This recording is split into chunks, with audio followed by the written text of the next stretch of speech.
ਬਿਸਮਿਲ੍ਲਾਹਿਰਰਹਿਮਾਨਿਰਰਹੀਮ ਤੇ अस्सलाम वालेकुम। 2 ਜੂਨ ਪਾਕਿਸਤਾਨ ਦੇ ਵਿੱਚ ਪੀਰ ਦੀ ਦੁਪਹਿਰ ਤੇ ਅੱਜ ਦੇ ਪੰਜਾਬੀ ਵੀਲੌਗ 'ਚ ਚੜ੍ਹਦੇ ਤੇ ਲਹਿੰਦੇ ਪੰਜਾਬ ਦੇ ਸੱਜਣਾ ਤੇ ਮਿੱਤਰਾਂ, ਭੈਣਾਂ ਤੇ ਭਰਾਵਾਂ, ਮਾਵਾਂ ਤੇ ਬਜ਼ੁਰਗਾਂ ਨੂੰ ਜੀ ਆਇਆਂ। ਅੱਜ ਦੀ ਸਭ ਤੋਂ ਪਹਿਲੀ ਖਬਰ ਜਿਹੜੀ ਹੈ ਉਹ ਇਹ ਹੈ ਕਿ ਯੂਕਰੇਨ ਨੇ ਰੂਸ ਦੇ ਉੱਤੇ ਇੱਕ ਬੜਾ ਹੀ ਖਤਰਨਾਕ ਹਮਲਾ ਕੀਤਾ। ਹਮਲਾ ਕੀ ਕੀਤਾ ਹੈ, ਉਹਨਾਂ ਨੇ ਪੂਰੀ ਦੁਨੀਆ ਨੂੰ ਹੈਰਾਨ ਹੀ ਕਰ ਛੱਡਿਆ। ਉਹਨਾਂ ਨੇ 117 ਡਰੋਨ ਘੱਲੇ ਬੜੇ ਖੁਫੀਆ ਤਰੀਕੇ ਨਾਲ, ਔਰ ਉਹ ਡਰੋਨ ਕਿਵੇਂ ਬਣਾਏ ਉਹ ਵੀ ਇੱਕ ਸੁਣਨ ਵਾਲੀ ਦਾਸਤਾਨ ਹੈ ਕਿ ਰੂਸ ਦੇ ਅੰਦਰ ਜਾ ਕੇ ਉਹਨਾਂ ਆਪਣੇ ਦਫ਼ਤਰ ਬਣਾਏ, ਉੱਥੇ ਆਪਣਾ ਕਾਰਖਾਨਾ ਜਾਂ ਸਿਸਟਮ ਬਣਾਇਆ, ਉੱਥੇ ਉਹ ਡਰੋਨ ਅਸੈਂਬਲ ਕੀਤੇ, ਉਹਨਾਂ ਨੂੰ ਵੱਡੇ ਵੱਡੇ ਟਰੱਕਾਂ ਦੇ ਵਿੱਚ ਲਿਜਾ ਕੇ ਰੂਸ ਦੀ ਸਰਹੱਦ ਦੇ ਜਾਂ ਉਹਨਾਂ ਬੇਸਿਸ ਦੇ ਬਿਲਕੁਲ ਕਰੀਬ ਉੱਥੇ ਜਾ ਕੇ ਉਹਨਾਂ ਟਰੱਕਾਂ ਦੇ ਵਿੱਚੋਂ ਉਡਾਏ। ਤੇ ਰੂਸ ਦੇ ਜਿਹੜੇ ਮਹਿੰਗੇ ਤਰੀਨ ਜਹਾਜ਼ ਸਨ, ਉਹ 40 ਦੇ ਕਰੀਬ ਜਹਾਜ਼ ਜਿਹੜੇ ਉਹਨਾਂ ਦੇ ਬੜੇ ਹੀ ਮਹਿੰਗੇ ਤੇ ਅਨੋਖੇ ਕਿਸਮ ਦਾ ਉਹਨਾਂ ਦਾ ਐਸੈਟ ਸੀ ਉੱਥੇ, ਉਹ $7 ਬਿਲੀਅਨ ਦੇ ਜਹਾਜ਼ ਜਿਹੜੇ ਨੇ ਉੱਥੇ ਤਬਾਹ ਕਰ ਦਿੱਤੇ। ਇਹ ਸਾਰੀ ਜਿਹੜਾ ਕਿੱਸਾ ਹੈ, ਮਾਮਲਾ ਹੈ, ਇਹ ਇੱਕ ਅਸਲ ਜ਼ਿੰਦਗੀ ਘੱਟ ਲੇਕਿਨ ਫਿਲਮ ਦੀ ਸਟੋਰੀ ਬਹੁਤੀ ਲੱਗਦੀ ਹੈ, ਕਿਉਂਕਿ ਹੈਰਾਨ ਕੁਨ ਹੱਦ ਤੱਕ ਇਹਦੇ ਵਿੱਚ ਜਿਹੜੀ ਪ੍ਰਸੀਜਨ ਨਾਲ ਕੰਮ ਕੀਤਾ ਹੈ ਯੂਕਰੇਨ ਵਾਲਿਆਂ ਨੇ, ਪੂਰੀ ਦੁਨੀਆ ਇਹਦੇ 'ਤੇ ਹੈਰਾਨ ਹੈ। ਜ਼ਾਹਿਰ ਹੈ ਉਹਨਾਂ ਨੂੰ ਦੂਜੇ ਮੁਲਕਾਂ ਦੀ ਵੀ ਇਹਦੇ 'ਚ ਸਪੋਰਟ ਹੋਏਗੀ, ਲੇਕਿਨ ਉਸ ਦੇ ਬਾਵਜੂਦ 18 ਮਹੀਨੇ ਉਹ ਲੁੱਕ ਕੇ ਇਹ ਕੰਮ ਕਰਦੇ ਰਹੇ ਰੂਸ ਦੇ ਵਿੱਚ, ਔਰ ਰੂਸ ਨੂੰ ਪਤਾ ਨਾ ਲੱਗਾ। ਤੇ ਉਹਨਾਂ ਨੇ ਰੂਸ ਦੇ ਤਕਰੀਬਨ 34%, ਜੀ ਹਾਂ 34% ਉਹਨਾਂ ਦੇ ਜਿਹੜੇ ਐਸਟ ਨੇ, ਜੰਗੀ ਐਸਟ ਸਪੈਸ਼ਲੀ ਜਹਾਜ਼ਾਂ ਨਾਲ ਰਿਲੇਟਡ, ਉਹ ਉਹਨਾਂ ਨਾਲ ਤਬਾਹ ਕਰ ਛੱਡੇ ਨੇ।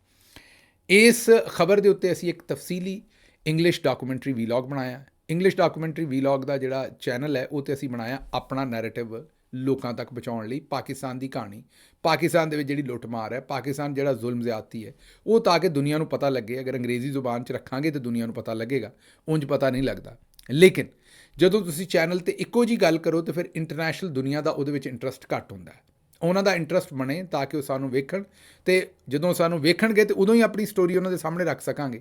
ਇਸ ਵਾਸਤੇ ਅਸੀਂ ਫੈਸਲਾ ਕੀਤਾ ਹੈ ਕਿ ਜੋ ਕੁਝ ਵੀ ਦੁਨੀਆ 'ਚ ਹੋ ਰਿਹਾ ਹੋਏਗਾ, ਜਿਹੜੀਆਂ ਵੀ ਆਮ ਸਟੋਰੀਜ਼ ਹੋਣਗੀਆਂ, ਉਹ ਤੁਹਾਡੇ ਵਾਸਤੇ ਔਰ ਇੰਟਰਨੈਸ਼ਨਲ ਜਿਹੜੇ ਵਿਊਅਰ ਨੇ ਉਹਨਾਂ ਵਾਸਤੇ ਉਹਨੂੰ ਕਵਰ ਕਰਿਆ ਕਰਾਂਗੇ, ਤਾਂ ਕਿ ਜ਼ਿਆਦਾ ਤੋਂ ਜ਼ਿਆਦਾ ਲੋਕ ਉਸ ਚੈਨਲ ਨੂੰ ਵੇਖਣਗੇ ਅਤੇ ਉਹਦੇ ਵਿੱਚ ਹੀ ਫਿਰ ਸਾਨੂੰ ਆਪਣਾ ਨੈਰੇਟਿਵ ਵੀ ਉਹਨਾਂ ਦੇ ਸਾਹਮਣੇ ਰੱਖਣ ਦਾ, ਜਿਹੜਾ ਅਸੀਂ ਪਾਕਿਸਤਾਨ ਦਾ ਨੈਰੇਟਿਵ ਰੱਖਣਾ, ਉਹ ਵੀ ਸਾਨੂੰ ਆਸਾਨੀ ਹੋਏਗੀ। ਅਤੇ ਇਹ ਸਾਡਾ ਜਿਹੜਾ ਇੰਗਲਿਸ਼ ਡਾਕੂਮੈਂਟਰੀ ਵੀਲੌਗ ਹੈ, ਇਸ ਯੂਕਰੇਨ ਦੇ ਰੂਸ ਦੇ ਉੱਤੇ ਹਮਲਾ, ਇੱਕ 5 ਤੋਂ 6 ਮਿੰਟ ਦੀ ਅਸੀਂ ਇਹ ਡਾਕੂਮੈਂਟਰੀ ਵੀਲੌਗ ਬਣਾਇਆ।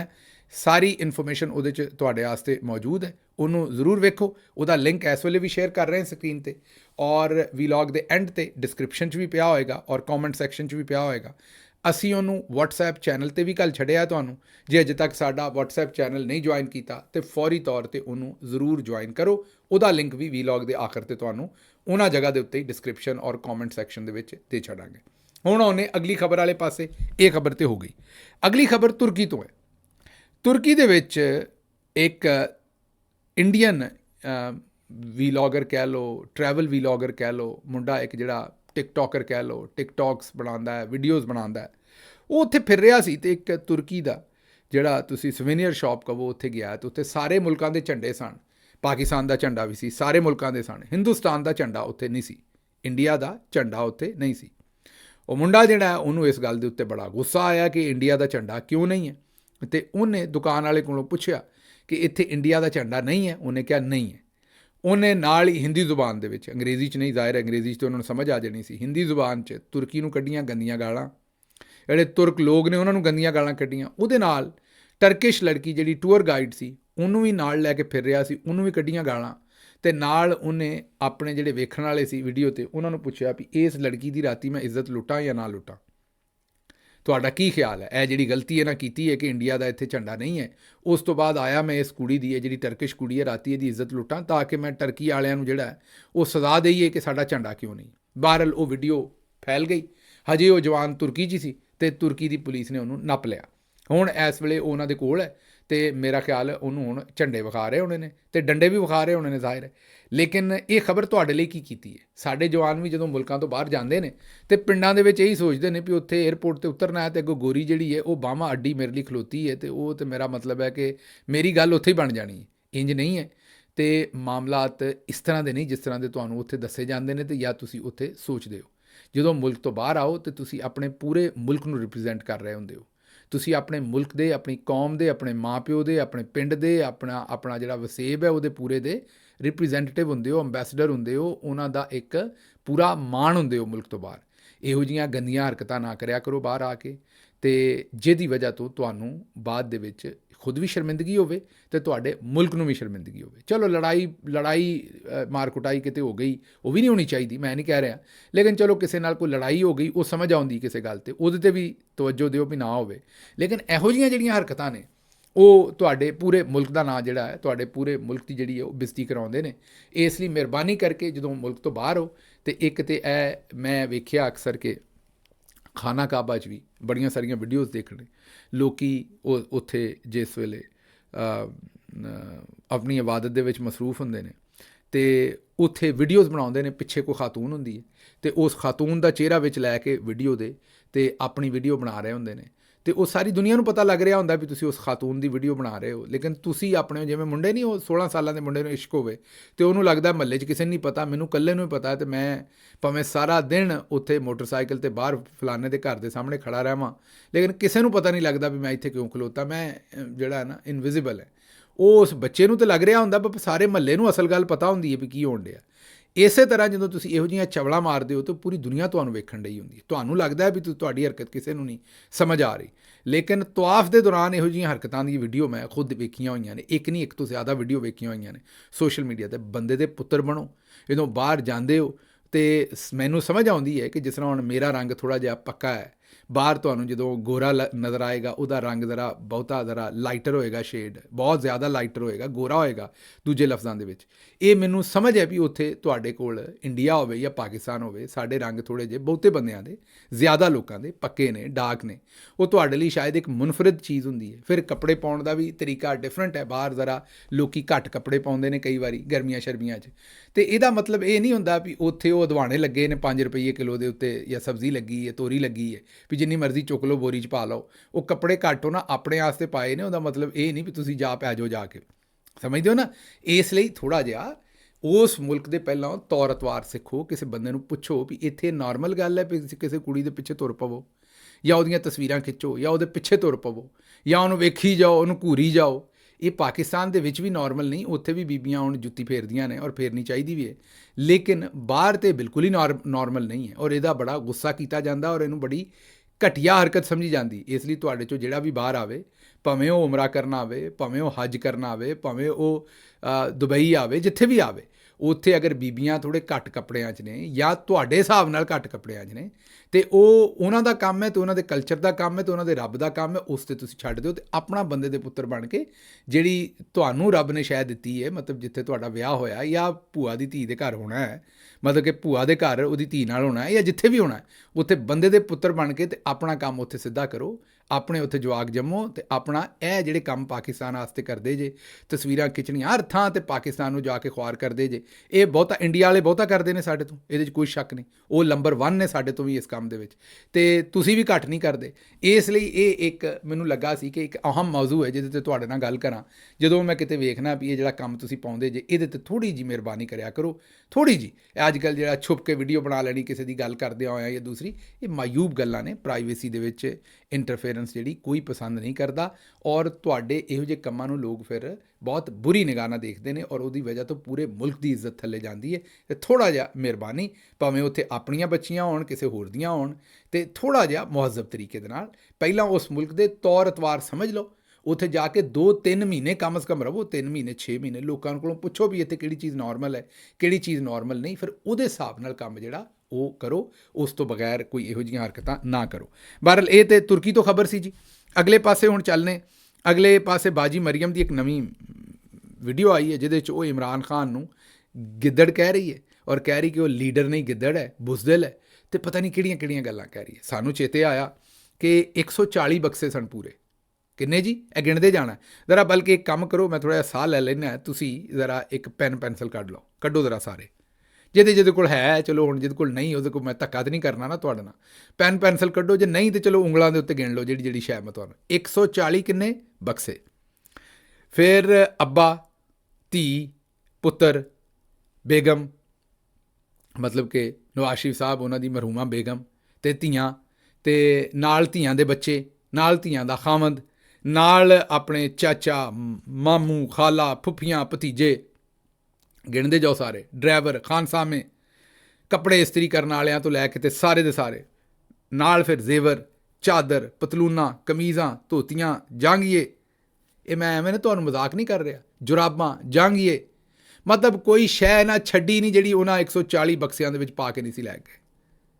ਹੁਣ ਤੁਸੀਂ ਕਹੋਗੇ ਵੀ ਇਹ ਸਾਨੂੰ ਕਿਵੇਂ ਪਤਾ ਹੈ ਸਾਰਾ ਕੁਝ? ਇਹ ਸਾਨੂੰ ਇਸ ਲਈ ਪਤਾ ਹੈ ਵੀ ਜਦੋਂ ਗਏ ਸਨ, ਜ਼ਾਹਿਰ ਹੈ ਉਹ ਕੰਮ ਮਾੜਾ ਹੀ ਹੋਇਆ ਸੀ ਵੀ ਜਾਣਾ ਪਿਆ ਸੀ ਇੱਥੋਂ, ਲੇਕਿਨ ਜਾਣਾ ਤੇ ਕੰਮ ਮਾੜਾ, ਉੱਥੇ ਤੇ ਸਾਡੀ ਤੁਹਾਡੇ ਨਾਲ ਹੈ, ਜਿਹਨੂੰ ਵੀ ਜਲਾਵਤਨੀ ਕੱਟਣੀ ਪੈਂਦੀ ਉੱਤੇ ਕੋ ਹੱਸਣ। ਲੇਕਿਨ ਆਵਾਮ ਨੂੰ ਹੁਣ ਅਸੀਂ ਜਲਾਵਤਨੀ ਕੱਟਣ ਡਏ ਨਾ, ਅਸੀਂ ਆਖੀਏ ਨਾ ਨਾ ਨਾ, ਅਸੀਂ ਤੇ ਜਿਹੜਾ ਜਨਾਬ ਬੜੇ ਸ਼ੌਕ ਨਾਲ ਇੱਥੇ ਬੈਠੇ ਹਾਂ। ਇਹ ਜਿਹੜਾ ਝੂਠ ਮਾਰਦੇ ਨੇ ਆਵਾਮ ਨਾਲ, ਉਹ ਮਾੜੀ ਗੱਲ ਹੈ। ਜਿਹੜਾ ਕੰਮ ਕਰਨਾ ਪੈਂਦਾ ਉਹਨੂੰ ਹੱਸ ਕੇ ਮੰਨੋ ਵੀ ਜੀ ਇਹ ਕੰਮ ਕਰਨਾ ਪੈਂਦਾ। 140 ਬਸਤਿਆਂ ਦੇ ਨਾਲ ਇਹ ਬਾਹਰ ਗਏ ਸਨ, 3 ਵਾਰ ਭੱਜੇ ਹੋ, 1 ਵਾਰੀ ਨਹੀਂ, ਕਮ ਅਜ਼ ਕਮ 3 ਵਾਰੀ ਭੱਜੇ ਹੋ। ਅਤੇ ਕਦੀ 8 ਸਾਲ, ਕਦੀ 10 ਸਾਲ, ਕਦੀ 4 ਸਾਲ, ਅਤੇ ਉਸ ਤੋਂ ਬਾਅਦ ਲੀਡਰ ਤੁਸੀਂ ਹੋ ਅਤੇ ਗਿੱਦੜ ਇਮਰਾਨ ਖਾਨ। ਬੱਲੇ ਹੋ ਸ਼ੇਰ ਬੱਗੇ ਹੋ। ਮੈਂ ਆਨਾ ਵੀ ਤੁਸੀਂ ਤਬਾਹੀ ਕਰ ਗਏ ਹੋ। ਤੁਹਾਡੀ ਰਾਤੀ ਵੀ ਜੰਮਿਆ ਕੋਈ ਨਹੀਂ ਬਾਜੀ ਜੀ। ਜਿਹੜਾ ਤੁਹਾਡਾ ਕੌਨਫੀਡੈਂਸ ਹੈ ਨਾ, ਉਹ ਵੀ ਮੇਰਾ ਖਿਆਲ ਹੈ ਕਿ ਉਹਨੂੰ ਵੀ ਕੋਈ ਛੂ ਕੇ ਨਹੀਂ ਗੁਜ਼ਰਿਆ ਹੈ। ਖੈਰ ਹੁਣ ਕੀ ਕਹੀਏ, ਖਾਤੂਨ ਹੋ ਤੁਸੀਂ, ਇਸ ਤੋਂ ਵੱਧ ਅਸੀਂ ਤੁਹਾਨੂੰ ਹੁਣ ਕੀ ਕਹਿ ਲਈਏ। ਇੱਥੇ ਹੀ ਕੰਮ ਅਸੀਂ ਜਿਹੜਾ ਉਹ ਮੁਕਾ ਦਿੰਦੇ। ਅਗਲੀ ਖਬਰ ਵਾਲੇ ਪਾਸੇ ਚੱਲਦੇ। ਅਗਲੀ ਖਬਰ ਹੈ ਕਿ ਬੂਰੇ ਵਾਲੇ ਦੇ ਵਿੱਚ, ਬੂਰੇ ਵਾਲੇ ਕਿਉਂਕਿ ਪਾਕਿਸਤਾਨ ਪੂਰੇ 'ਚ ਹੀ ਗਰਮੀ ਹੈ, ਪਾਕਿਸਤਾਨ ਪੂਰੇ 'ਚ ਹੀ ਗਰਮੀ ਹੈ ਇਸ ਵੇਲੇ। 44, 45, 46, 48 ਇਹ ਸੈਂਟੀਗ੍ਰੇਡ। ਕਿਤੇ ਅਗਰ ਮਰਕਰੀ ਮਤਲਬ ਕਿ ਥਰਮਾਮੀਟਰ 'ਤੇ ਟੈਂਪਰੇਚਰ ਘੱਟ ਵੀ ਹੈ ਅਤੇ ਗਰਮੀ ਦੀ ਸ਼ਿੱਦਤ ਇੰਨੀ ਵੀ ਉਹ ਮਹਿਸੂਸ ਜ਼ਿਆਦਾ ਹੁੰਦੀ ਹੈ। ਔਰ ਬਹਾਵਲ ਨਗਰ ਦੇ ਲਾਗੇ ਹੀ ਹੈ ਬੂਰੇ ਵਾਲਾ, ਇਹ ਵੀ ਮੈਂ ਤੁਹਾਨੂੰ ਦੱਸ ਦਿਆਂ। ਔਰ ਉੱਥੇ ਪੁਲਿਸ ਦੇ ਉੱਤੇ ਬੜਾ ਬੁਰਾ ਵਕਤ ਹੈ ਬਹਾਵਲ ਨਗਰ ਦੇ ਸ਼ਾਲਾ ਕਿਸੇ ਦੁਸ਼ਮਣ ਦੀ ਵੀ ਕੋਈ ਟਰਾਂਸਫਰ ਨਾ ਕਰੇ, ਕਿਉਂਕਿ ਉੱਥੇ ਤੌਣੀ ਬੜੀ ਫਿਰਦੀ ਪੁਲਿਸ ਵਾਲਿਆਂ ਨੂੰ, ਅੰਨੀ ਤੌਣੀ ਫਿਰਦੀ, ਕੰਬਲ ਕੁੱਟ ਪੈਂਦੀ, ਪਤਾ ਨਹੀਂ ਲੱਗਦਾ। ਚੇਤੇ ਕਰੋ ਪਹਿਲਾਂ ਬਹਾਵਲਪੁਰ ਤੋਂ ਫੌਜ ਵਾਲਿਆਂ ਜਾ ਕੇ ਕੁੱਟਿਆ ਸੀ। ਫਿਰ ਪਿਛਲੇ ਦਿਨੋਂ ਹੋਰ ਵੀ ਇੱਕ ਇਹੋ ਜਿਹਾ ਹੀ ਕੰਮ ਹੋਇਆ ਸੀ ਜਿੱਥੇ ਉੱਥੇ ਪੁਲਿਸ ਨੂੰ ਕੁੱਟ ਪਈ ਸੀ। ਬਲਕਿ ਪਿਛਲੇ ਦਿਨਾਂ 'ਚ ਪੁਲਿਸ ਵਾਲਿਆਂ ਨੇ ਇੱਕ ਰਿਟਾਇਰਡ ਫੌਜੀ ਨੂੰ ਕੁੱਟਿਆ ਸੀ ਉੱਥੇ। ਪੁਲਿਸ ਵਾਲਿਆਂ ਨੇ ਨਹੀਂ, ਆਮ ਪੁਲਿਸ ਵਾਲੇ ਹੁਣ ਇਹੋ ਜਿਹਾ ਕੰਮ ਨਹੀਂ ਫੌਜੀਆਂ ਨਾਲ ਕਰਦੇ, ਨਾ ਫੌਜੀ ਉਹਨਾਂ ਨਾਲ ਕਰਦੇ, ਉਹ ਕੰਮ ਮੁੱਕ ਗਿਆ। ਉੱਥੇ ਆਮ ਸ਼ਹਿਰੀਆਂ ਨੇ ਰਿਟਾਇਰਡ ਫੌਜੀ ਨੂੰ ਕੁੱਟਿਆ ਸੀ। ਹੁਣ ਜਨਾਬ ਬੂਰੇ ਵਾਲਾ 'ਚ ਜ਼ਨਾਨੀਆਂ ਨੇ ਜ਼ਨਾਨਾ ਪੁਲਿਸ ਨੂੰ ਕੁੱਟਿਆ। ਇਹ ਵੀ ਅਨੋਖਾ ਕੰਮ ਹੋਇਆ। ਜ਼ਨਾਨੀਆਂ ਨੇ ਬੂਰੇ ਵਾਲ ਦੀਆਂ ਨੇ ਜ਼ਨਾਨਾ ਪੁਲਿਸ ਨੂੰ ਕੁੱਟਿਆ। ਮੇਰਾ ਖਿਆਲ ਕੋਈ ਵਕੀਲਾਂ ਸ਼ਕੀਲਾਂ ਦਾ ਉੱਥੇ ਰੌਲਾ ਚੱਲਣ ਡਿਆ, ਬਾਰ ਸ਼ਾਰ ਦੇ ਕੋਈ ਉੱਥੇ ਦਫ਼ਤਰ ਸ਼ਫਤਰ ਬਣਾਉਣ ਦੇ ਉੱਤੇ। ਅਤੇ ਬਹਰਹਾਲ ਪੁਲਿਸ ਨੂੰ ਬੰਦੇ ਦੇ ਪੁੱਤਰ ਬਣਨਾ ਚਾਹੀਦਾ। ਸ਼ਹਿਰੀਆਂ ਦੇ ਨਾਲ ਇਹੋ ਜਿਹੇ ਕੰਮ ਨਹੀਂ ਕਰਨੇ ਚਾਹੀਦੇ। ਸ਼ਹਿਰੀਆਂ ਨੂੰ ਇੰਨਾ ਤੰਗ ਨਹੀਂ ਕਰਨਾ ਚਾਹੀਦਾ ਕਿ ਸ਼ਹਿਰੀ ਫਿਰ ਲਿੱਤਰ ਲਾ ਲੈਣ ਅਤੇ ਮਗਰ ਪੈ ਜਾਣ। ਇਹ ਪੁਲਿਸ ਦੇ ਨਾਲ ਕਰਨ ਵਾਲੇ ਕੰਮ ਸ਼ਹਿਰੀਆਂ ਦੇ ਵੀ ਨਹੀਂ। ਅਸੀਂ ਡੱਕਾਂਗੇ, ਹੱਥ ਇੱਕ ਦੂਜੇ 'ਤੇ ਨਾ ਚੁੱਕੋ, ਅਤੇ ਲੇਕਿਨ ਇਹ ਕਿ ਕਾਨੂੰਨ ਦੇ ਅੰਦਰ ਰਹਿ ਕੇ ਕੰਮ ਕਰੋ। ਅਸੀਂ ਤਾਂ ਇਹੀ ਕਹਿਣਾ। ਬਹਰਹਾਲ ਲਿੱਤਰ ਪੌਲਾ ਉੱਥੇ ਬਹੁਤ ਹੋਇਆ ਜੀ। ਅਤੇ ਇਹ ਸਾਨੂੰ ਜਿਹੜੀ ਉੱਥੋਂ ਸਾਡੇ ਨੁਮਾਇੰਦੇ ਨੇ ਉਹ ਦੱਸਣ ਡਏ ਨੇ, ਖਸੂਸੀ ਨੁਮਾਇੰਦੇ ਸਾਡੇ ਇੱਕ ਸਾਹਿਬ ਨੇ ਉੱਥੇ ਬੂਰੇ ਵਾਲੇ 'ਚ, ਉਹਨਾਂ ਨੇ ਸਾਨੂੰ ਇਹ ਰਿਪੋਰਟ ਕੀਤਾ ਹੈ ਕਿ ਜੀ ਉੱਥੇ ਬਹੁਤ ਕੁਟਾਪਾ ਚੜਿਆ। ਅੱਛਾ ਜੀ, ਅਗਲੀ ਖਬਰ ਜਿਹੜੀ ਤੁਹਾਡੇ ਸਾਹਮਣੇ ਉਹ ਅਵੈਸ ਲਗਾਰੀ ਸਾਹਿਬ ਨੇ। ਉਹਨਾਂ ਨੇ ਇੱਕ ਨਵਾਂ ਐਲਾਨ ਕੀਤਾ। ਵੈਸੇ ਨਾਮ ਹੀ ਕਰਦੇ, ਲੋਕਾਂ ਨੂੰ ਪਤਾ ਹੈ, ਇਹ ਤਾਂ ਤੁਹਾਡੀ ਖਸਲਤ 'ਚ ਹੈ ਸਾਰਿਆਂ ਦੀ ਜਿਹੜਾ ਕੰਮ। ਉਹਨਾਂ ਨੇ ਇਹ ਕਿਹਾ ਕਿ 200 ਯੂਨਿਟ ਤੱਕ ਬਿਜਲੀ ਦਾ ਮੀਟਰ ਦਾ ਜਿਹੜਾ ਰੇਟ ਹੈ ਉਹ ਘੱਟ ਹੈ। 200 ਯੂਨਿਟ ਤੱਕ ਰੇਟ ਘੱਟ ਹੈ। ਲੋਕੀ ਹੁਣ ਕੀ ਕਰਦੇ ਨੇ, ਜਿਹੜੇ ਬਹੁਤੇ ਮਾੜੇ ਨੇ, ਉਹ ਅਗਰ ਪਿਓ ਪੁੱਤਰ ਇੱਕ ਘਰ 'ਚ ਰਹਿੰਦੇ ਨੇ, 2 ਮੀਟਰ ਲਵਾ ਲੈਂਦੇ ਨੇ। ਇੱਕ ਪਿਓ ਦੇ ਨਾਂ 'ਤੇ ਲਵਾ ਲੈਂਦੇ ਨੇ, ਇੱਕ ਪੁੱਤਰ ਦੇ ਨਾਂ 'ਤੇ ਲਵਾ ਲੈਂਦੇ ਨੇ। ਵਜ੍ਹਾ ਗੁਰਬਤ, ਕਿ 200 ਯੂਨਿਟ ਤੱਕ ਚਲੋ ਬਿਜਲੀ ਦਾ ਰੇਟ ਘੱਟ ਹੈ ਅਤੇ ਪੁੱਤਰ ਨੂੰ ਵੀ ਪਹਿਲੇ 200 ਯੂਨਿਟ ਸਸਤੀ ਬਿਜਲੀ ਲੱਭ ਜਾਏਗੀ, ਪਿਓ ਨੂੰ ਵੀ 200 ਯੂਨਿਟ ਸਸਤੀ ਲੱਭ ਜਾਏਗੀ। ਅਵੈਸ ਲਗਾਰੀ ਸਾਹਿਬ ਨੇ ਕਿਹਾ ਵੀ ਨਾ, ਅਸੀਂ ਨਹੀਂ ਜੀਣ ਦੇਣਾ, ਇਸ ਤਰ੍ਹਾਂ ਨਹੀਂ ਜੀਣ ਦੇਣਾ। ਉਹਨਾਂ ਨੇ ਕਿਹਾ ਇੱਕ ਥਾਂ 'ਤੇ 1 ਮੀਟਰ ਲੱਗੇਗਾ, ਜਿੱਥੇ 2 ਮੀਟਰ ਲੱਗੇ ਹੋਏ ਉਹਨਾਂ ਨੂੰ ਫੁੱਲ ਬਿੱਲ ਪਾਵਾਂਗੇ, 200 ਯੂਨਿਟ ਦਾ ਫਾਇਦਾ ਨਹੀਂ ਦੇਵਾਂਗੇ। ਬੱਲੇ ਹੋ ਸ਼ੇਰ ਬੱਗੇ ਹੋ, ਬੱਲੇ ਬੱਲੇ ਬੱਲੇ ਬੱਲੇ। ਸੀਸ ਨਾ ਲਿਓ ਕਿਤੇੋਂ, ਬਦਦੁਆਵਾਂ ਹੀ ਲਿਓ ਲੋਕਾਂ ਕੋਲੋਂ। ਪਹਿਲਾਂ ਗੁਰਬਤ ਹੀ ਨਹੀਂ, ਫਿਰ ਬਿਜਲੀ ਤੇ ਨਾਲ ਮਾਂ ਦੇ ਸ਼ੇਰ ਬੱਗੇ ਆਉਂਦੇ ਨੇ ਵੀ ਅਸੀਂ ਇੱਥੇ ਬਿਟਕੋਇਨ ਪੈਦਾ ਕਰਨਾ ਪਾਕਿਸਤਾਨ 'ਚ, ਉਹਦੀ ਮਾਈਨਿੰਗ ਕਰਨੀ ਹੈ, ਬਿਟਕੋਇਨ ਇੱਥੇ ਬਣਾਉਣਾ ਲਿਆ ਕੇ। ਮੈਂ ਆਨਾ ਵੀ ਇੱਕ ਤਾਂ ਪੜ੍ਹੇ ਲਿਖੇ ਨਹੀਂ, ਉੱਤੋਂ ਕੋਸ਼ਿਸ਼ ਨਹੀਂ ਕਰਦੇ। ਬਿਟਕੋਇਨ ਜਿਹੜਾ ਉਹ ਇੱਕ ਬਿਟਕੋਇਨ ਨੂੰ ਮਾਈਨ ਕਰਨ ਵਾਸਤੇ, ਹੁਣ ਅਕਸਰ ਤੁਹਾਨੂੰ ਇਹ ਵੀ ਨਹੀਂ ਮੇਰਾ ਖਿਆਲ ਪਤਾ ਵੀ ਬਿਟਕੋਇਨ ਹੁੰਦਾ ਕੀ ਹੈ। ਮੈਨੂੰ ਵੀ ਐਡਾ ਕੋਈ ਨਹੀਂ ਪਤਾ, ਪਰ ਤੁਹਾਨੂੰ ਦੱਸਦੇ ਜਿੰਨਾ ਕੁ ਮੈਨੂੰ ਪਤਾ। ਬਿਟਕੋਇਨ ਜਿਵੇਂ ਹਰ ਕੀਮਤੀ ਸ਼ੈ ਜਿਹੜੀ ਉਹਨੂੰ ਜ਼ਮੀਨ 'ਚੋਂ ਕੱਢੀ ਦੀ, ਔਰ ਉਹਨੂੰ ਜ਼ਮੀਨ 'ਚੋਂ ਕੱਢਣਾ ਔਖਾ ਹੈ। ਜਿਵੇਂ ਸੋਨਾ ਕੱਢਣਾ, ਹੀਰਾ ਲੈ ਕੇ ਆਉਣਾ ਹੈ, ਪਰਲਸ ਨੇ, ਉਹ ਸਾਰੇ ਇਸੇ ਲਈ ਕੀਮਤੀ ਰਹਿੰਦੇ ਨੇ ਦੁਨੀਆ 'ਚ ਕਿ ਉਹਨਾਂ ਨੂੰ ਹਾਸਲ ਕਰਨਾ ਮੁਸ਼ਕਿਲ ਹੁੰਦਾ। ਇਸੇ ਲਈ ਉਹਨਾਂ ਦੀ ਕੀਮਤ ਜਿਹੜੀ ਹੈ ਉਹ ਹਮੇਸ਼ਾ ਆਪਣੀ ਇੱਕ ਕੀਮਤ ਮੇਨਟੇਨ ਰੱਖਦੀ ਹੈ। ਇਸੇ ਲਈ ਲੋਕੀ ਉਹਦੇ 'ਚ ਇਨਵੈਸਟ ਕਰਦੇ ਨੇ।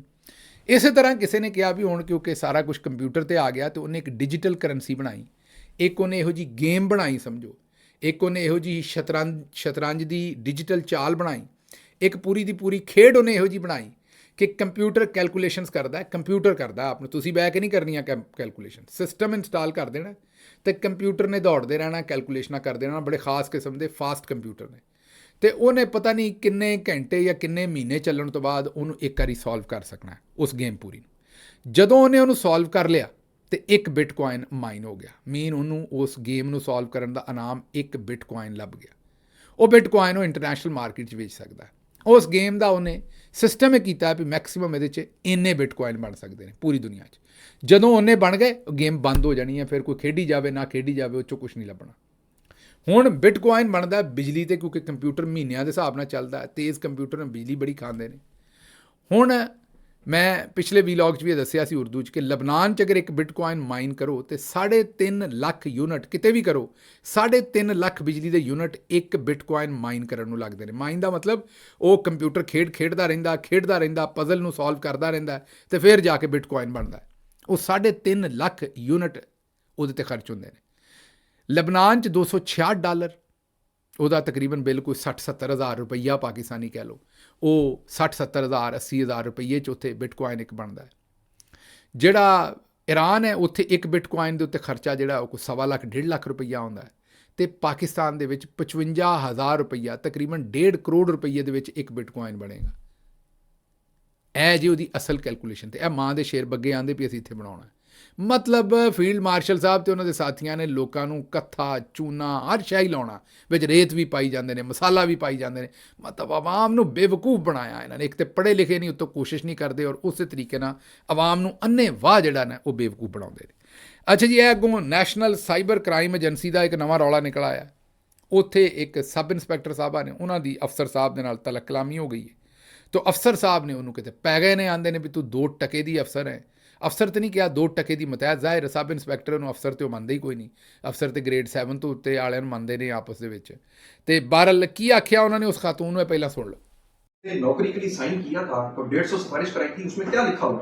सर मैंने कोई सिफारिश नहीं कराई थी, मैं ऑन मेरिट सिलेक्ट हुई थी। मेरे साथ आप बकवास ना करें। लीव।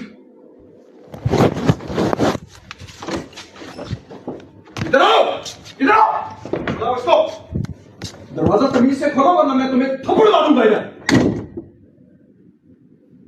तमीज से खोलो। 2 टके की सब इंस्पेक्टर है, काम आता नहीं है। ਸੁਣ ਲਿਆ ਜੀ। ਤੇ ਇਹਦੇ ਵਿੱਚ ਹੁਣ ਅਸੀਂ ਕੀ ਕਹੀਏ, ਇਹੀ ਕਹਿ ਸਕਦੇ ਹਾਂ ਵੀ ਭਾਈ ਜੀ ਬਲੱਡ ਪ੍ਰੈਸ਼ਰ ਦੀ ਗੋਲੀ ਛੋਲੀ ਖਾਓ, ਥੋੜ੍ਹਾ ਠੰਡੇ ਹੋਵੋ, ਦੋਵੇਂ ਘਰ ਹੀ ਠੰਡੇ ਹੋਵੋ, ਅਤੇ ਇੰਜ ਨਾ ਕਰੋ, ਆਪਣਾ ਤਮਾਸ਼ਾ ਨਾ ਆਪਣੇ ਡਿਪਾਰਟਮੈਂਟ ਦਾ ਲਾਓ। ਲੇਕਿਨ ਬਹਰਹਾਲ ਹੁਣ ਉਹਨਾਂ ਨੇ ਹਰਾਸਮੈਂਟ ਦੀ ਦਰਖਾਸਤ ਜਮ੍ਹਾਂ ਕਰਾਈ ਹੈ। ਵੇਖਦੇ ਇਹਦੇ 'ਚ ਮਾਮਲਾ ਹੈ ਕੀ ਹੈ। ਅਤੇ ਬਹਰਹਾਲ ਇਹ ਜਿਹੜੇ ਵੀ ਸਾਹਿਬ ਸਨ ਇਹ ਕੋਈ ਬਹੁਤੇ ਹੀ ਭਾਰੇ ਸਾਹਿਬ ਹੀ ਸਨ। ਅੱਛਾ ਜੀ, ਫਿਰ ਸ਼ੇਖ ਵਕਾਸ ਅਕਰਮ ਸਾਹਿਬ ਦਾ ਬਿਆਨ ਆਇਆ। ਮੈਂ ਸਿਰਫ ਬਿਆਨ ਪੜ੍ਹ ਦਿਆਂਗਾ ਕਿਉਂਕਿ ਪਾਰਟੀ ਦੇ ਅੰਦਰ ਦਾ ਰੌਲਾ ਹੈ, ਫਿਰ ਰੌਲਾ ਪੈ ਜਾਂਦਾ ਜਦੋਂ ਮੈਂ ਕੋਈ ਗੱਲ ਕਰਦਾ। ਉਹਨਾਂ ਆਖਿਆ 38 ਮਹੀਨੇ ਤੱਕ ਮੌਲਾਨਾ ਫਜ਼ਲ ਰਹਿਮਾਨ ਨੇ ਅਸਦ ਕੈਸਰ ਸਾਹਿਬ ਨੂੰ ਆਪਣੇ ਪਿੱਛੇ ਲਾ ਕੇ ਰੱਖਿਆ ਅਤੇ ਫਿਰ ਆਪਣੀ ਮਜਲਿਸ ਸ਼ੂਰਾ 'ਚ ਬੈਠ ਕੇ ਐਲਾਨ ਕਰ ਦਿੱਤਾ ਕਿ ਮੈਂ ਕਿਸੇ ਅਲਾਇੰਸ ਦਾ ਹਿੱਸਾ ਨਹੀਂ ਬਣਨਾ। ਹੁਣ ਜਦੋਂ ਇੱਕ ਬੰਦਾ ਅਲਾਇੰਸ 'ਚ ਆਉਣਾ ਹੀ ਨਹੀਂ ਚਾਹੁੰਦਾ ਅਤੇ ਅਸੀਂ ਉਹਦੇ ਪਿੱਛੇ ਨਹੀਂ ਫਿਰ ਸਕਦੇ, ਅਤੇ ਜਦੋਂ ਆਉਂਦਾ ਵੀ ਅਸੀਂ ਅਲਾਇੰਸ ਬਣਾਉਣਾ ਹੀ ਨਹੀਂ ਅਤੇ ਅਸੀਂ ਉਹਦੇ ਮਗਰ ਕਿਉਂ ਫਿਰੀਏ, ਇਹ ਗੱਲ ਉਹਨਾਂ ਦੀ ਸ਼ੇਖ ਵਕਾਸ ਅਕਰਮ ਸਾਹਿਬ ਦਾ ਕਹਿਣਾ। ਹੁਣ ਇਹ ਗੱਲ ਤਾਂ ਉਹਨਾਂ ਦੀ ਜਾਇਜ਼ ਹੈ, ਇਹ ਸਾਨੂੰ ਹੁਣ ਨਹੀਂ ਪਤਾ ਵੀ ਇਹਦੇ ਪਿੱਛੇ ਇਹਦੇ 'ਚ ਅਸਦ ਕੈਸਰ ਸਾਹਿਬ ਇਹਨਾਂ ਦੇ ਇਸ ਬਿਆਨ ਦੇ ਹਿਸਾਬ ਨਾਲ, ਮੈਂ ਤੁਹਾਨੂੰ ਪਹਿਲਾਂ ਵੀ ਕਿਹਾ ਕਿਉਂਕਿ ਪਾਰਟੀ ਦੇ ਅੰਦਰ ਦਾ ਮਾਮਲਾ ਹੈ, ਮੈਂ ਬਹੁਤਾ ਇੱਥੇ ਤਬਸਰਾ ਨਹੀਂ ਕਰਾਂਗਾ। ਇਹਨਾਂ ਦੇ ਹਿਸਾਬ ਨਾਲ ਅਸਦ ਕੈਸਰ ਸਾਹਿਬ ਪੁੱਛਾਂਗੇ ਅਸੀਂ ਵੀ ਕਿ ਫਿਰ ਕਿਉਂ ਮਗਰ ਫਿਰਦੇ ਰਹੇ, ਇਹਦੇ 'ਤੇ ਵੀ ਥੋੜ੍ਹਾ ਜਿਹਾ ਚਾਨਣ ਪਾ ਦੇਣਾ ਅਗਰ ਸ਼ੇਖ ਵਕਾਸ ਸਾਹਿਬ, ਤੇ ਉਹ ਵੀ ਬਿਹਤਰ ਹੋਏਗਾ। ਅੱਛਾ ਜੀ, ਦਿੱਲੀ ਪੁਲਿਸ ਨੇ 77 ਸਾਲਾ ਸੀਤਾਰਾਮ ਫੜਿਆ, ਜਿਹੜਾ ਨਕਲੀ ਕਰਨਲ ਬਣ ਕੇ ਦਿੱਲੀ ਦੇ ਵਿੱਚ ਫਿਰ ਰਿਹਾ ਸੀ। ਤੁਹਾਨੂੰ ਕਿਸੇ ਦਿਨ ਦੱਸਾਂਗੇ, ਇੱਕ ਸਾਡਾ ਜਵਾਨ ਵੀ ਪਾਕਿਸਤਾਨ ਦੇ ਵਿੱਚ ਹੈ, PTI 'ਚ ਵੀ ਘੂਕਦਾ ਰਿਹਾ ਥੋੜ੍ਹਾ ਚਿਰ। ਉਹ ਜ਼ਿਆਉਲ ਹੱਕ ਦੇ ਜ਼ਮਾਨੇ 'ਚ ਇੱਥੇ ਨਕਲੀ ਮੇਜਰ ਬਣ ਕੇ ਫੜਿਆ ਗਿਆ ਸੀ, ਲੇਕਿਨ ਹੁਣ ਬੜਾ ਮਾਲਦਾਰ ਬੰਦਾ। ਹੁਣ ਉਹਨੇ ਬੜੀਆਂ ਜਨਾਬ ਜਿਹੜੀਆਂ ਨਾ ਉਹ ਬੜਾ ਉਹਨੇ ਕੰਮ ਭਖਾ ਕੇ ਰੱਖਿਆ ਹੋਇਆ ਹਰ ਪਾਸੇ। ਉਹ ਵੀ ਕਿਸੇ ਦਿਨ ਤੁਹਾਡੇ ਸਾਹਮਣੇ ਸਟੋਰੀ ਰੱਖਾਂਗੇ, ਲੇਕਿਨ ਫਿਲਹਾਲ ਚਲੋ ਨਹੀਂ। ਅਤੇ ਇਹ ਸੀਤਾਰਾਮ ਜਿਹੜਾ ਹੈ ਜੀ, ਇਹਨੇ 77 ਸਾਲ ਉਮਰ ਹੈ, ਨਕਲੀ ਕਰਨਲ ਬਣ ਕੇ ਉੱਥੇ ਲੋਕਾਂ ਕੋਲ ਪੈਸੇ ਪੂਸੇ ਠੱਗੇ ਨੇ, ਅਤੇ ਹੁਣ ਦਿੱਲੀ ਦੇ ਵਿੱਚ ਪੁਲਿਸ ਨੇ ਇਹਨਾਂ ਨੂੰ ਚੁੱਕ ਲਿਆ। ਦੂਸਰੇ ਪਾਸੇ ਰਾਵਲਪਿੰਡੀ ਪੁਲਿਸ ਨੇ ਇੱਕ ਚੋਰਾਂ ਦਾ, ਡਾਕੂਆਂ ਦਾ ਗਰੋਹ, ਜਿਹੜਾ ਬੈਰੂਨੇ ਮੁਲਕ ਤੋਂ ਆਉਣ ਵਾਲੇ ਜਿਹੜੇ ਓਵਰਸੀਜ਼ ਪਾਕਿਸਤਾਨੀ ਨੇ ਉਹਨਾਂ ਨੂੰ ਜ਼ਾਹਰ ਕਰਾਉਂਦੇ ਸਨ, ਜਾਲੀ ਪੁਲਿਸ ਵਾਲੇ ਬਣ ਜਾਂਦੇ ਸਨ, ਅਤੇ ਉਹਨਾਂ ਨੂੰ ਏਅਰਪੋਰਟ ਤੋਂ ਬਾਹਰ ਖੜ੍ਹ ਕੇ ਲੁੱਟ ਲੈਂਦੇ ਸਨ, ਜਾਲੀ ਪੁਲਿਸ ਵਾਲੇ ਬਣ ਕੇ। ਹੁਣ ਪੁਲਿਸ ਵਾਲਿਆਂ ਨੇ ਆਪਰੇਸ਼ਨ ਕੀਤਾ ਅਤੇ ਥਾਣਾ ਚੌਂਤਰਾ ਦੇ ਇਲਾਕੇ ਦੇ ਵਿੱਚ ਪੁਲਿਸ ਮੁਕਾਬਲਾ ਹੋਇਆ, ਅਤੇ ਉੱਥੇ 2 ਬੰਦੇ ਮਾਰ ਦਿੱਤੇ ਨੇ। ਆਂਦੇ ਨੇ ਵੀ ਉਸ ਗੈਂਗ ਦਾ ਸਰਗਨਾ ਵੀ ਮਾਰ ਦਿੱਤਾ ਅਤੇ ਇੱਕ ਹੋਰ ਵੀ। ਹੁਣ ਇਹ ਮੈਨੂੰ ਨਹੀਂ ਪਤਾ ਵੀ ਬੈਰੂਨੇ ਮੁਲਕ ਲੋਕਾਂ ਨੂੰ ਲੁੱਟਣ ਦੀ ਵਜ੍ਹਾ ਤੋਂ ਇਹਨਾਂ ਨੂੰ ਮਾਰਿਆ, ਜਾਂ ਪੁਲਿਸ ਇਸ ਗੱਲ ਦਾ ਗੁੱਸਾ ਖਾ ਗਈ ਹੈ ਵੀ ਇਹ ਕੰਮ ਤਾਂ ਸਾਡਾ ਹੈ, ਅਤੇ ਤੁਸੀਂ ਲੋਕਾਂ ਨੂੰ ਇਹ ਦੱਸ ਕੇ ਝੂਠਾ ਵੀ ਅਸੀਂ ਪੁਲਿਸ ਵਾਲੇ ਹਾਂ, ਤੇ ਤੁਸੀਂ ਲੋਕਾਂ ਨੂੰ ਲੁੱਟਦੇ ਰਹੇ ਹੋ। ਸਾਡੇ ਕੰਮ ਦੇ ਵਿੱਚ ਤੁਸੀਂ ਅਮਲ ਦਖਲ ਦਿੰਦੇ ਰਹੇ ਹੋ। ਲੁੱਟਣਾ ਸਿਰਫ ਸਾਡਾ ਕੰਮ ਹੈ, ਤੁਸੀਂ ਇਹ ਕੰਮ ਨਹੀਂ ਕਰ ਸਕਦੇ। ਹੁਣ ਮੈਨੂੰ ਨਹੀਂ ਪਤਾ ਪੁਲਿਸ ਨੂੰ ਕਿਹੜਾ ਗੁੱਸਾ ਆਇਆ, ਲੇਕਿਨ ਪੁਲਿਸ ਨੇ ਇਹ ਕੰਮ ਉੱਥੇ ਕੀਤਾ ਹੈ। ਅੱਛਾ ਜੀ, ਇਹ ਕਰਾਚੀ ਦੇ ਵਿੱਚੋਂ ਇੱਕ ਵੀਡੀਓ ਸਾਹਮਣੇ ਆਈ ਹੈ, ਪੂਰੀ ਵੀਡੀਓ ਤੁਹਾਨੂੰ ਨਹੀਂ ਵਿਖਾ ਸਕਦੇ, ਤਸ਼ੱਦਦ ਬੜਾ ਹੈ ਇਹਦੇ ਵਿੱਚ। ਸਲਮਾਨ ਫਾਰੂਕੀ ਸਾਹਿਬ ਨੇ, ਇਹ ਕੋਈ ਲੋਕੀ ਆਂਦੇ ਨੇ ਸ਼ਰਮੀਲਾ ਫਾਰੂਕੀ ਸਾਹਿਬ ਦੇ ਸਾਹਿਬਾ ਦੇ ਚਾਚਾ ਨੇ, ਮੈਨੂੰ ਨਹੀਂ ਪਤਾ ਹੈ ਨੇ ਕਿ ਨਹੀਂ। ਬਹਰਹਾਲ ਸਲਮਾਨ ਫਾਰੂਕੀ ਸਾਹਿਬ ਸੜਕ ਦੇ ਉੱਤੇ ਇੱਕ ਬੱਚਾ ਔਰ ਨਾਲ ਉਹਦੀ ਭੈਣ ਹੈ, ਉਹਨਾਂ ਨੂੰ ਡੱਕ ਕੇ ਤੇ ਚਪੇੜਾਂ ਮਾਰ ਰਹੇ ਨੇ ਤੇ ਆਪਣੇ ਗਾਰਡਾਂ ਦੇ ਕੋਲੋਂ ਤਸ਼ੱਦਦ ਕਰਵਾ ਰਹੇ ਨੇ। ਇਹ ਜਿਹੜੀ ਉਹਦੀ ਭੈਣ ਹੈ ਉਹ ਪੈਰਾਂ ਨੂੰ ਹੱਥ ਲਾ ਰਹੀ ਹੈ, ਮਾਫੀਆਂ ਮੰਗ ਰਹੀ ਹੈ ਕਿ ਮੇਰੇ ਭਰਾ ਨੂੰ ਛੱਡ ਦਿਓ, ਨਾ ਮਾਰੋ। ਲੇਕਿਨ ਉਹ ਸਲਮਾਨ ਫਾਰੂਕੀ ਸਾਹਿਬ ਬਣੇ ਨੇ ਉੱਥੇ ਫਰੌਨ, ਤੇ ਉਹ ਆਂਦੇ ਨੇ ਨਹੀਂ ਮੈਂ ਧੁੰਨ ਕੇ ਰੱਖ ਦੇਣਾ, ਮੈਂ ਨਹੀਂ ਛੱਡਣਾ, ਮੈਂ ਨਹੀਂ ਛੱਡਣਾ। ਅੱਜ ਇਹ ਸਮਝ ਤੋਂ ਬਾਹਰ ਹੈ ਸਾਨੂੰ ਵੀ ਇਹ ਕੀ ਕੰਮ ਕਰਦੇ ਨੇ। ਬਹਰਹਾਲ ਇੱਥੋਂ ਮੈਨੂੰ ਦਿਓ ਹੁਣ ਇਜਾਜ਼ਤ, ਤੇ ਖਬਰਾਂ ਹੋਰ ਵੀ ਸੀ ਲੇਕਿਨ ਉਹਨਾਂ ਨੂੰ ਕੱਲ੍ਹ ਕਵਰ ਕਰਾਂਗੇ। ਮੈਨੂੰ ਇੱਥੋਂ ਹੁਣ ਦਿਓ ਇਜਾਜ਼ਤ, ਤੇ ਰੱਬ ਰੱਖਾ।